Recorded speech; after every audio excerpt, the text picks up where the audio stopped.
Welcome back to Morning at NTV. Our next guest, that is Mr. Sanjay Tana, is a Ugandan politician who has been around since 2006. He was representing Tororo municipality until 2016 when he was trounced by Mr. Njeri.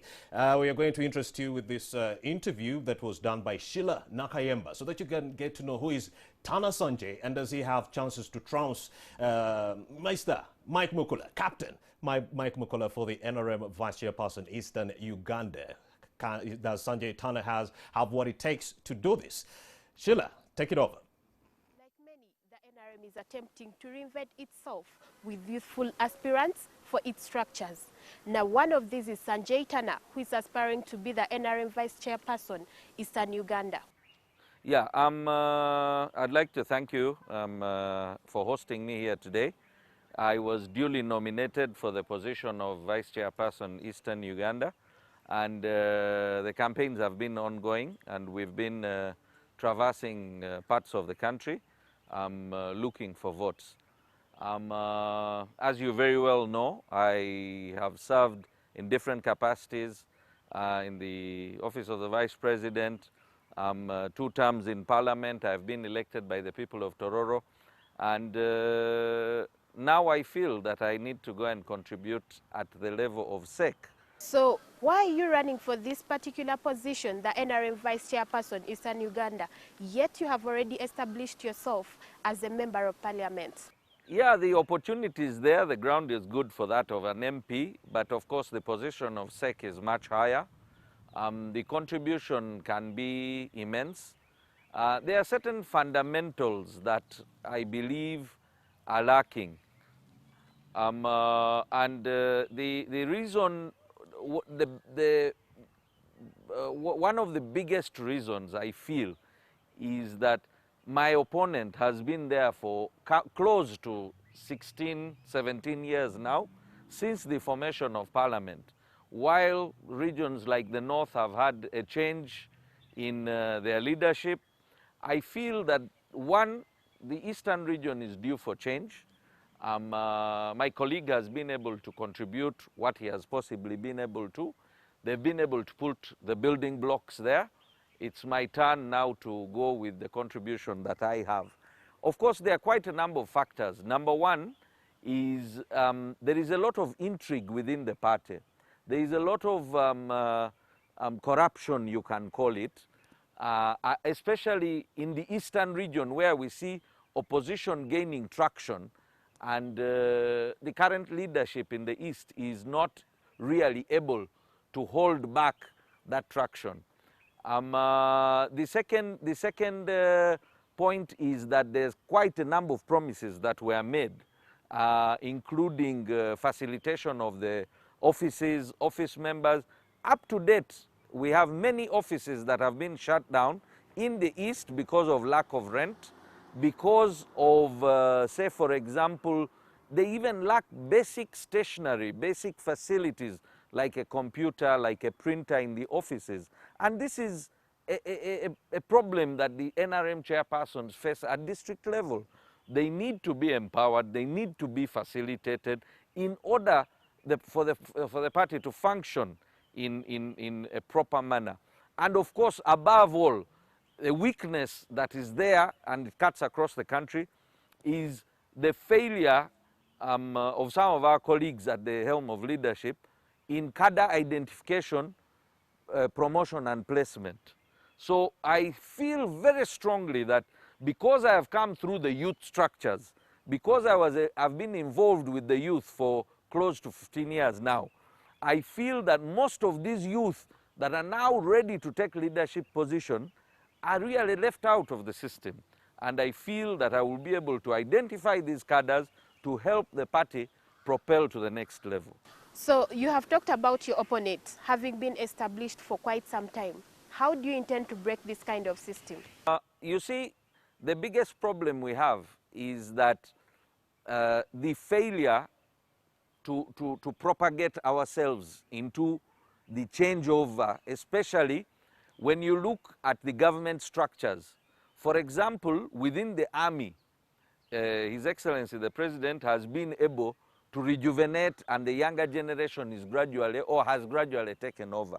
If you look at police, you know, a lot of people are saying we want to change, we want to bring in the younger generation, and within the police you will see that most of the DPCs, the RPCs are below the age of 50, and therefore the changeover has started taking place. When you look at government, when you look at cabinet, the recent appointments of Honorable Ogwang, Honorable Anite, Honorable Obua Amison, all these are young people, and we feel as the younger generation that the party is now ready to receive us at this top organ, to help the president in taking the party to the next level, enabling the district offices in terms of IT, in terms of creating IT-friendly communication systems to match the 21st century. Sanjay, is this the kind of direction the NRM party is heading to? You see, change is inevitable, and if at all we look at what is happening within the party, is that the leadership at various levels, members of parliament, chairpersons LC5, chairpersons LC3, all these are younger people coming in, and we feel that while the president still has a lot of experience, lot of goodwill, lot of knowledge to guide us for the future, we feel that he needs fresh blood, fresh arms to deliver to the population that is hungry for services. And we feel that if we empower the president and the chairman of the party, we can do much better. The secretariat is already young. The recent directors is a good mix of between young and old, and we feel that if at SEC given a chance with a good mix and some of us are allowed to go in there, then we believe, and I want to tell you that having traversed most of the north, east and central parts of the country, the goodwill is there, and the voters are saying it's time for change, especially in eastern Uganda.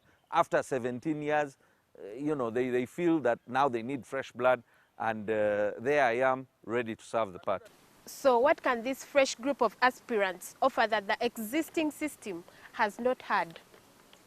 Aggressiveness, agility, knowledge, exposure, loyalty, and in terms of communication skills, especially use of IT and use of the old methodology was only go to the voters during election time. These people have been there and they have really not touched the lives of our party structures at grassroots level. And we are saying that it is time for us who have been involved from grassroots level, from youth politics, from village level, to come to the top to now serve, because we understand what we've been going through at the lower ranks. So Tana, what is it like to hold primary campaigns and elections with these COVID-19 restrictions? Of course, it's very challenging, especially for me. The population, most delegates, especially in the north, in the west, in other parts of Uganda, being a national seat, the people that vote are from all across Uganda. But the seat is for Eastern Uganda. I have done a lot of work in Eastern Uganda. I have businesses in Eastern Uganda, and we have shops and businesses based from Busoga up to Karamoja, and the East knows me, they've felt me, they've touched me, they've worked with me. The challenge is that those that haven't seen me, those that haven't worked with me, and most especially my skin color comes into play. So there is that element of the tribal card being played against me, the racial card being played against me. But if at all I am judged by my works and I am judged by my character, I have no criminal record. I've never been tried in any courts of law. I have served in most high offices and come out without any scandal.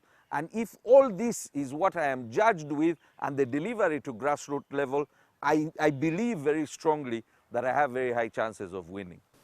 So take us through how the elections will be held. Because of the COVID restrictions, we are not able to gather many people in Nambole or one place, and therefore there is going to be district conferences, what we are calling district conferences.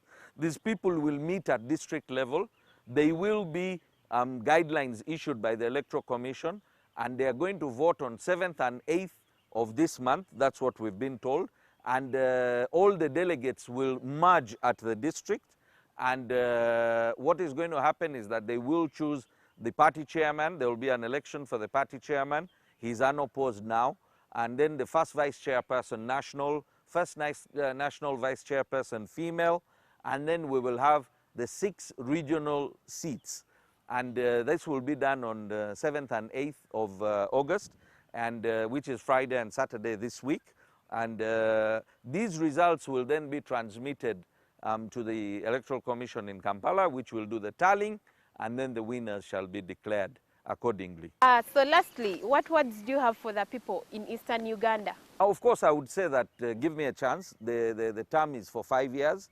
We are lucky this time that it's not a bulldozing that's going to take place in Nambole, where it is mass voting. You're going to vote at your districts, and you're going to vote within smaller numbers, and you have chance to take judgment and exercise your constitutional rights within the party to choose your leaders. And therefore, I'd like to request that while there is a lot of influence, there is a lot of pumping within the media to choose in a manner without being influenced by anyone or anything, and think objectively for the growth of the party, for the future of this country, because we believe that we have the ability to win the forthcoming elections, and therefore, what next for the party structures in the next 5 years? I strongly believe that I'm willing and able to support the party structures at the grassroots level.